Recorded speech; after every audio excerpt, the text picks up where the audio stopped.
বিনা দরখাস্তে আল্লাহ তাআলা আমাদেরকে সৃষ্টির শ্রেষ্ঠ মাখলুকাত অর্থাৎ আশরাফুল মাখলুকাত হিসেবে আল্লাহ তাআলা মানুষ বানাইয়া দুনিয়াতে পাঠিয়েছেন। আল্লাহ পাকের এই যে একটা নিয়ামত আমাদের উপর, যদি এই একটি মাত্র নিয়ামতের জন্য আমি আর আপনি সিজদায় পড়ে থাকি, এই একটা নিয়ামতের শুকরিয়া আদায় করা আমার আপনার পক্ষে কোনোদিন সম্ভব হবে? তারপরে আল্লাহ তাআলা আমাকে আপনাকে আরো নিয়ামত দিয়েছে।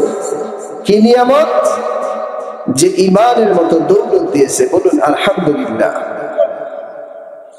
ঈমানের মতো দৌলত দিয়ে আল্লাহ পাক রব্বুল আলামিন এমন একজন নবীর উম্মত বানিয়ে দুনিয়াতে আমাদেরকে পাঠিয়েছেন, যেই নবীর উম্মত হওয়ার জন্য নবীরা পর্যন্ত আল্লাহ তাআলার কাছে দরখাস্ত করছে। সুবহানাল্লাহ, কত দামি আখিরি নবীর উম্মত বানিয়ে আল্লাহ আমাদেরকে দুনিয়াতে পাঠিয়েছে।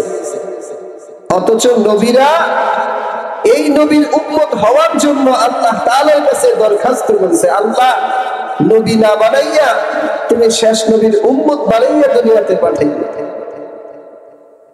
কিন্তু আমরা আল্লাহর দেওয়া এই নিয়ামতের শুকরিয়া আদায় করি না। আল্লাহ আমাদেরকে চাইলে মানুষ না বানাইয়া চতুষ্পদ জানোয়ার বানাইতে পারতেন কি পারতেন না? বাবা একটু জবান খুলে বলেন। যদি আল্লাহ মনে করেন আমাদেরকে মানুষ না বানাইয়া একটা কুকুর বানাইতেন, তাহলে আজকে এই প্যান্ডেলে আমরা আসতে পারতাম? প্যান্ডেলের আশেপাশে দেখলেই মাইর আর লাঠি তাড়াইয়া দেওয়া ছাড়া কোনো কাজ নাই। কিন্তু আল্লাহ রাব্বুল আলামিন এত মায়া আর এত মোহাব্বত করে, এত ভালোবেসে, না চাইতে আল্লাহ তাআলা আমাদেরকে এমন নিয়ামত দিলেন, যে নিয়ামত গুলা পৃথিবীর মধ্যে সবচেয়ে বড় দামি দামি নিয়ামত। এজন্য আল্লাহ রাব্বুল আলামিন বলেন, লা ইন শাকারতুম লাযিদান্নাকুম। বান্দা, আমার পক্ষ থেকে নিয়ামত পাওয়ার পরে তুমি যদি আমার এই নিয়ামতের শুকরিয়া আদায় করো, আমি মালিক, আমার এই নিয়ামতের শুকরিয়া আদায় করলে আমি মালিক বড় খুশি হইয়া যাই।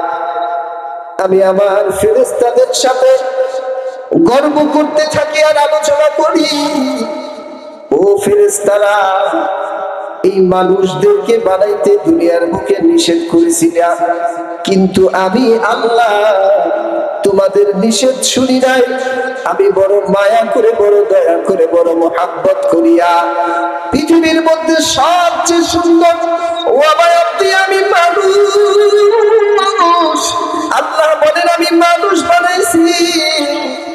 ও ফেরেশতারা তাকায়া দেয়, আমার ওই বান্দাগুলো আমি আল্লাহর দেওয়া নিয়ামত পাওয়ার পরে শুকরিয়া আদায় করে আলহামদুলিল্লাহ বলে।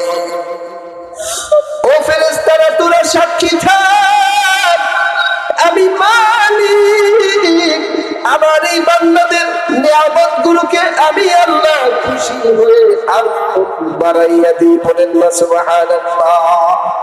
আল্লাহ পাক রব্বুল আলামিন বলেন, যদি আমার বান্দা এই নিয়ামতগুলো পাওয়ার পরে আমি আল্লাহ এত সুন্দর হায়াত নামক নিয়ামত দিয়েছি, আমি মালিক এত সুন্দর ওয়াবায়াত দিয়া আমি মালিক তোমাদেরকে দুনিয়াতে আশরাফুল মাখলুকাত অর্থাৎ সৃষ্টির মধ্যে যত সৃষ্টি আমি আল্লাহ করেছি সব সৃষ্টির মধ্যে শ্রেষ্ঠত্বের ঘোষণা দিয়া আমি আল্লাহ তোমাদেরকে মানুষ বানায়া এই দুনিয়ার জমিনের মধ্যে পাঠাইছি।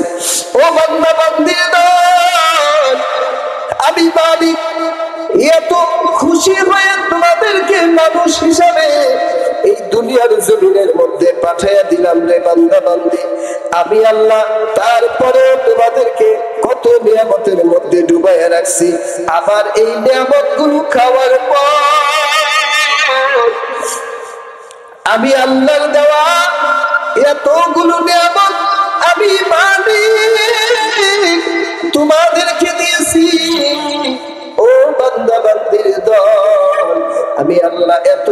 নিয়ামত দিয়ে তোমাদেরকে বানাইলাম, আমি আল্লাহ এত সুন্দর 3.5 হাত বডি দান করলাম, আমি মালিক তোমাদেরকে সুস্থতার নিয়ামত দিলাম।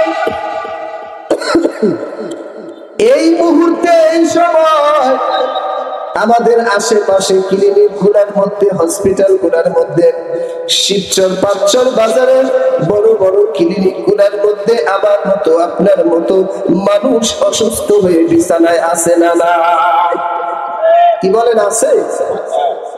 আমার মালিক যদি চাইতেন আপনাকে আমাকে এই দামি মজলিসের মধ্যে, এই জান্নাতের বাগানের মধ্যে না এনে যদি ওই হসপিটালের বিছানার মধ্যে, বেডের মধ্যে শোয়ায়া রাখতে, পৃথিবীর কোন ডাক্তার নাই আপনাকে সুস্থ করে এখানে পাঠিয়ে দিত।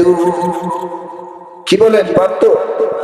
তাহলে আমার মালিক আল্লাহ এই যে নিয়ামত গুলা আমাকে আপনাকে দান করেছে, এত সুন্দর কোরআনের মাহফিল, এত সুন্দর জান্নাতি পরিবেশ, ও আমার এলাকার যুব সমাজ ভাই, ও বৃদ্ধ বাবাজিরা, ও আমার পর্দার আড়ালের মা বোনেরা, আমার মালিক আজকে এই মাদ্রাসার উদ্যোগে এত সুন্দর একটা জান্নাতের বাগানের ব্যবস্থা আমার মালিক করে দিয়েছে। এই নিয়ামত এই এলাকার জন্য এই মুহূর্তে সবচেয়ে বড় একটা নিয়ামত। কথা বলেন ঠিক কিনা? এই এলাকার জন্য এই মাদ্রাসার পক্ষ থেকে এই জান্নাতের বাগানের মাহফিল, এইটা বড় একটা নিয়ামত। বান্দা বান্দি যদি এই নিয়ামত পাওয়ার পর আমার মাওলার শুকরিয়া আদায় করিয়া যদি এই মজলিসের মধ্যে না আসে, তাহলে ওই বান্দার মতো কপাল পোড়া আর কেউ হতে পারে না। কথা বলেন ঠিক কিনা? আমার আল্লাহ যদি ইচ্ছা করতেন আপনাকে আমাকে বিকলাঙ্গ বানাইয়া, পঙ্গু বানাইয়া, বোমা বানাইয়া, অসুস্থ বানাইয়া বিছানার মধ্যে ফেলায় রাখতে পারতেন রে বাবা। এই মাইকের আওয়াজটা কানের মধ্যে যাওয়ার পর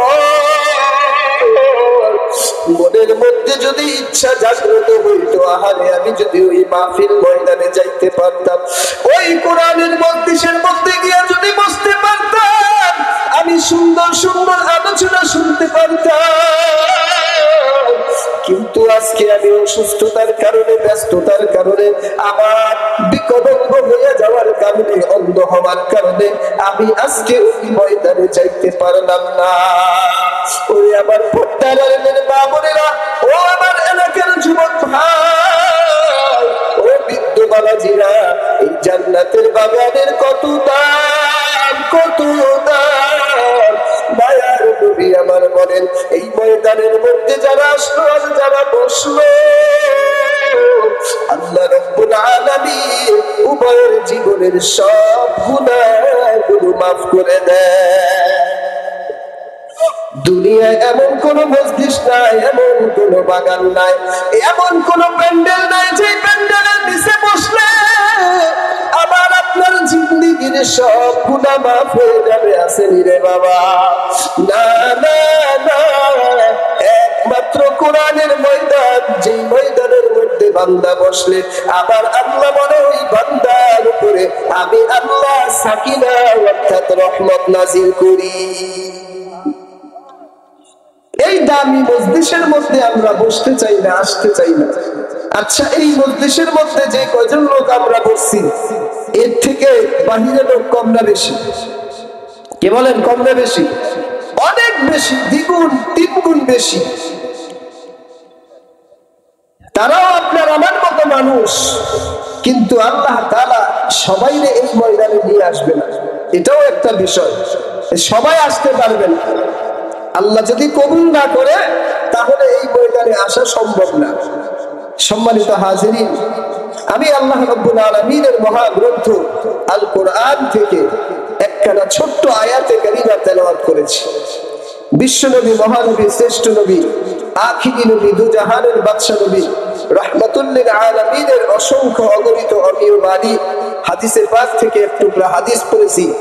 আল্লাহ তাআলা যদি আমাকে কোরআন এবং হাদিসকে সামনে রেখে ইখলাসের নিয়তে আমলের নিয়তে ইখলাসের সাথে কিছু কথা বলার মতো তৌফিক দান করে ইনশাআল্লাহ আমি বলবো, আপনারা সকলেই ইনশাআল্লাহ ইখলাসের সাথে আমলের নিয়তে শোনার জন্য, বসার জন্য রাজি আছেন তো? ইনশাআল্লাহ বসবেন তো? ইনশাআল্লাহ যারা এখনো আসতে পারে নাই, আমি ওই সমস্ত ভাইদেরকে বলবো, ভাইরে হায়াতের জিন্দেগির সময়টা অনেক অল্প, একেবারে অল্প। এত অল্প সময় আখিরাতের তুলনায় দুনিয়ার হায়াত যা কল্পনা করাও যায় না। দুনিয়ার হায়াতের জিন্দেগি আখিরাতের তুলনায় কেমন?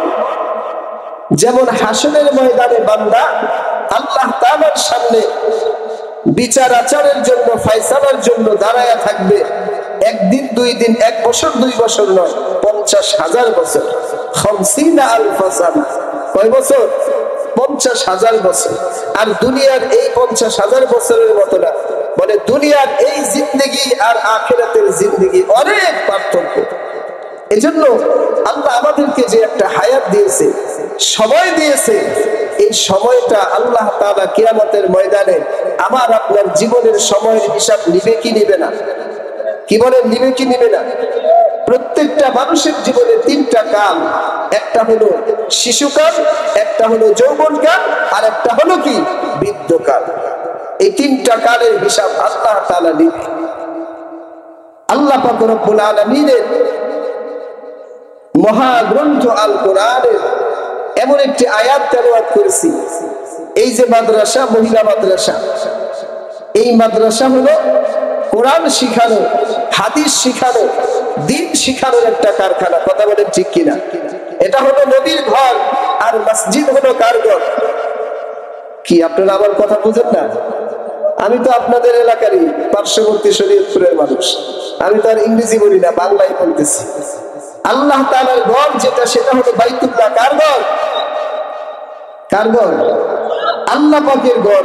আর রাসূলের ঘর হলো মাদ্রাসা, অর্থাৎ কোরআন হাদিসের শিক্ষার জায়গা।